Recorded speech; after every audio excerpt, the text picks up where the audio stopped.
నమస్తే అండి. రాత్రిపూట ఏమి తినాలనిపించనప్పుడు పొట్టకి లైట్‌గా, నోటికి బ్రైట్‌గా అనిపించే ఈ రెసిపీని ఒకసారి ట్రై చేసేయండి. ఈవినింగ్ స్నాక్స్‌లోకే కాకుండా నైట్ డిన్నర్‌లోకి కూడా పర్ఫెక్ట్‌గా సరిపోయే రెసిపీ ఇది. Tomato soup and potato sandwich. ఈ 2 కాంబినేషన్ అయితే డెడ్లీ. ఒకసారి చేసి చూడండి. ఇంట్లో అందరూ మీ ఫ్యాన్స్ అయిపోతారు. మళ్ళీ మళ్ళీ చేయమని అడుగుతారు. ఒక కడాయి తీసుకొని అందులో కొద్దిగా బటర్ ఇంకా 2 స్పూన్ల ఆయిల్ వేసుకోండి. ఇందులో ఒక బిర్యానీ ఆకు, దాల్చిన చెక్క, తరిగిన ఉల్లిపాయ ముక్కలు, 6 వెల్లుల్లి రెబ్బల్ని చిన్న ముక్కలుగా కట్ చేసి వేయండి. ఇక్కడ నేను ఒక ఉల్లిపాయని ఇలా ముక్కలుగా తరిగి వేసుకున్నాను. తర్వాత చిన్న అల్లం ముక్క కూడా వేసి వేయించండి. ఇప్పుడు ఇందులో కొన్ని కొత్తిమీర కాడలు వేసుకోండి. మీరు కావాలి అంటే ఈ సూప్‌ని కుక్కర్‌లో కూడా చేసుకోవచ్చు. కానీ కుక్కర్‌లో కంటే కడాయిలో చేసే సూప్‌కి రుచి ఎక్కువ.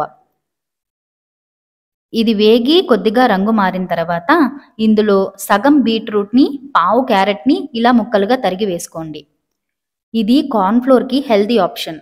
సూప్ థిక్‌గా రావడానికి ఈ దుంపల్లో ఉన్న క్రీమీనెస్ ఉపయోగపడుతుంది. దీన్ని ఒక 2 నిమిషాలు వేయించాక 6 టమాటాలని ముక్కలుగా కట్ చేసి వేసుకోండి. నేను చిన్న టమాటాలు తీసుకున్నాను. అందుకే 6 వేశాను. ఒకవేళ మీరు మీడియం సైజ్ టమాటాలు కానీ, పెద్ద టమాటాలని కానీ తీసుకుంటే దానికి తగ్గట్టు టమాటాల క్వాంటిటీని అడ్జస్ట్ చేసుకోండి. టమాటాలు బాగా పండి ఉన్నవి తీసుకోండి. అప్పుడు సూప్ కలర్ అండ్ టేస్ట్ 2 పర్ఫెక్ట్‌గా వస్తాయి. ఇప్పుడు ఇందులో 5 మిరియాలు, రుచికి సరిపడా ఉప్పు వేసి ఒకసారి కలిపి పావు లీటర్ నీళ్లు పోసి మూత పెట్టి ఉడకనివ్వండి. ఇది ఉడికేలోపు శాండ్విచ్ స్టఫింగ్ చేసుకుందాం. వేరే కడాయిలో 2 స్పూన్ల ఆయిల్ వేసుకొని అర టీ స్పూన్ జీలకర్ర, 1 స్పూన్ అల్లం వెల్లుల్లి పేస్ట్ వేసి అల్లం వెల్లుల్లి పేస్ట్ పచ్చివాసన పోయే వరకు వేయించండి. మీకు శాండ్విచ్ కొంచెం స్పైసీగా కావాలి అనుకుంటే అల్లం వెల్లుల్లి పేస్ట్ చేసేటప్పుడే అందులో కొద్దిగా పచ్చిమిరపకాయలు వేసి పేస్ట్ చేసుకోండి. తర్వాత ఇందులో ఒక మీడియం సైజ్ ఉల్లిపాయని చిన్న ముక్కలుగా కట్ చేసి వేసుకొని ఉల్లిపాయ కొద్దిగా రంగు మారే వరకు వేయించండి. తరువాత పావు కప్పు బఠానీ వేసుకోండి. మీరు ఫ్రోజన్ వాడితే ఒకసారి వేడి నీళ్ళల్లో కడిగి వేసుకోండి. ఫ్రెష్ వాడితే కొద్దిగా ఉడికించి వేసుకోండి. ఇప్పుడు ఇందులో అర టీ స్పూన్ జీలకర్ర పొడి, అర టీ స్పూన్ ధనియాల పొడి వేసి మసాలా అంతా బఠానీకి బాగా అంటేలా ఒకసారి బాగా కలుపుకోండి. తరువాత ఒక క్యారెట్‌ని తురిమి ఇలా వేసుకోండి. ఇప్పుడు ఇందులో పావు టీ స్పూన్ పసుపు వేసి బంగాళదుంప ముద్దని వేయండి. నేనిక్కడ 4 బంగాళదుంపల్ని ఉడికించి గ్రేట్ చేసి వేస్తున్నాను. ఇప్పుడు మసాలా అంతటా ఈ బంగాళదుంపలకి అంటేలా బాగా కలపండి. తరువాత ఇందులో అర టీ స్పూన్ చాట్ మసాలా, పావు టీ స్పూన్ ఆమ్చూర్ పౌడర్, అర టీ స్పూన్ గరం మసాలా, రుచికి సరిపడా ఉప్పు వేసి మసాలా అంతటా అంటేలా బాగా కలపండి. లాస్ట్‌గా సన్నగా తరిగిన కొత్తిమీర వేసుకోండి. ఇప్పుడు మన స్టఫింగ్ రెడీ అయింది. దీన్ని పక్కన ఉంచండి. ఇప్పుడు టమాటాలు బాగా ఉడికాయి. ఎటువంటి ఫుడ్ కలర్, ఎసెన్స్ వాడకుండా కలర్ ఎంత పర్ఫెక్ట్‌గా వచ్చిందో చూడండి.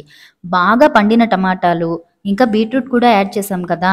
సో, దాని కలర్ 2 కలిసి టమాటో సూప్‌కి ఇంత పర్ఫెక్ట్ కలర్‌ని ఇచ్చాయి. ఇప్పుడు ఇందులో వేసిన మసాలాలను తీసేసి దీన్ని చల్లారనివ్వండి. ఈలోగా మనం శాండ్విచ్ ప్రిపేర్ చేసేసుకుందాం. 2 బ్రెడ్ స్లైస్ తీసుకొని ఒక స్లైస్ మీద గ్రీన్ చట్నీని అప్లై చేసుకోండి. తర్వాత మనం తయారు చేసి పెట్టుకున్న మసాలాని బ్రెడ్ స్లైస్ మీద వేసి బాగా స్ప్రెడ్ చేయండి. ఇప్పుడు నేను దీని మీద కొద్దిగా పన్నీర్‌ని గ్రేట్ చేసి వేస్తున్నాను. మీకు కావాలి అంటే ఈ ప్లేస్‌లో చీజ్ యాడ్ చేసుకోండి. రెండో స్లైస్ మీద షెజ్వాన్ చట్నీని అప్లై చేస్తున్నాను. మీరు schezwan sauce, green chutney, tomato sauce ఏది కావాలన్నా అప్లై చేసుకోవచ్చు. నెక్స్ట్ దీని మీద కొద్దిగా భుజియా సేవ్ వేస్తున్నాను. నాకు పర్సనల్‌గా భుజియా సేవ్ చాలా ఫేవరెట్ అండి. ఎందులో పడితే అందులో వాడుతూ ఉంటాను. ఇది క్రంచీగా చాలా బాగుంటుంది. మీరు కూడా ఒకసారి ట్రై చేయండి.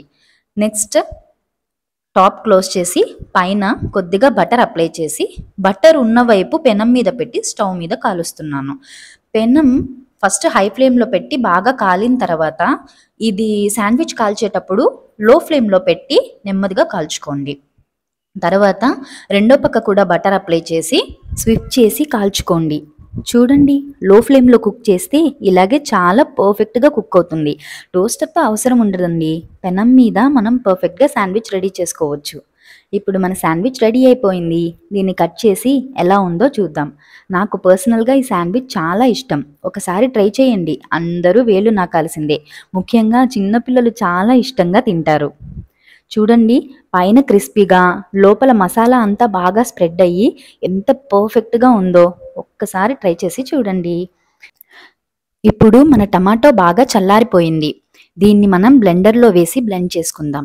బ్లెండ్ చేసేటప్పుడు చాలా స్మూత్ కన్సిస్టెన్సీ వచ్చే వరకు బ్లెండ్ చేసుకోండి. టమాటో సూప్ ఎప్పుడైనా సరే బాగా స్మూత్‌గా ఉంటేనే కదా బాగుంటుంది. కాబట్టి మెత్తగా బ్లెండ్ చేసుకోండి. ఇలా బ్లెండ్ చేసుకున్న దాన్ని ఒక స్ట్రెయినర్ సాయంతో వడకట్టుకోండి. లోపల గింజలు కానీ, తొక్కలు కానీ, పల్ప్ ఏదైనా ఉంటే అదంతా ఫిల్టర్ అయిపోతుంది. ఇలా ఫిల్టర్ చేశాక మీకు సూప్ ఎంత చిక్కగా లేదా పలచగా కావాలో దానికి తగ్గట్టు ఇందులో వాటర్ యాడ్ చేసుకోండి. మనం వేసిన క్యారెట్ ఇంకా బీట్రూట్ వల్ల సూప్ చూడండి థిక్ ఇంకా క్రీమీగా ఎంత బాగా వచ్చిందో. నార్మల్గా చాలా మంది ఈ స్టేజ్లో కార్న్ఫ్లోర్ యాడ్ చేస్తారు. ఇది ఆల్రెడీ థిక్ అండ్ క్రీమీగా ఉంది కాబట్టి నేనైతే కార్న్ఫ్లోర్ యాడ్ చేయట్లేదు. మీకు కావాలి అంటే యాడ్ చేసుకోండి. ఇప్పుడు ఇందులో పావు teaspoon butter, 1 spoon sugar, 2 స్పూన్లు టమాటో సాస్ వేసుకోండి. నాకు పర్సనల్‌గా స్వీట్ సైడ్ ఇష్టం ఉండదు. అందుకని 1 స్పూన్ షుగర్ వేశాను. మీరు ఒకవేళ స్వీట్ ఇష్టపడితే 2 లేదా 3 స్పూన్లు షుగర్ యాడ్ చేసుకోండి. తర్వాత సాల్ట్ అండ్ స్పైస్‌ని చెక్ చేసుకొని కావాలంటే ఇక్కడ సాల్ట్ యాడ్ చేసుకోండి. ఇప్పుడు ఇందులో 1/2 స్పూన్ మిరియాల పొడిని యాడ్ చేసుకోండి. తర్వాత దీన్ని ఒకసారి కలిపి కొంచెం సేపు మరగనివ్వండి. సూప్ అనేది మనం ఎప్పుడైనా తీసుకునే రెసిపీ. అందులోకి ఈ tomato soup all time hit and అందరి ఫేవరెట్. స్వీట్ అండ్ ట్యాంగీ ఫ్లేవర్తో చాలా బాగుంటుంది. ఎటువంటి ఫుడ్ కలర్ అండ్ థిక్నెస్ వాడకుండా ఇంట్లోనే ఇలా హెల్తీగా చేసుకోవచ్చు. ఇప్పుడు ఇది ఇలా కొద్దిగా మరిగాక కలిపి స్టవ్ ఆఫ్ చేసి సర్వ్ చేసుకోండి. అంతే, టమాటో సూప్ రెడీ.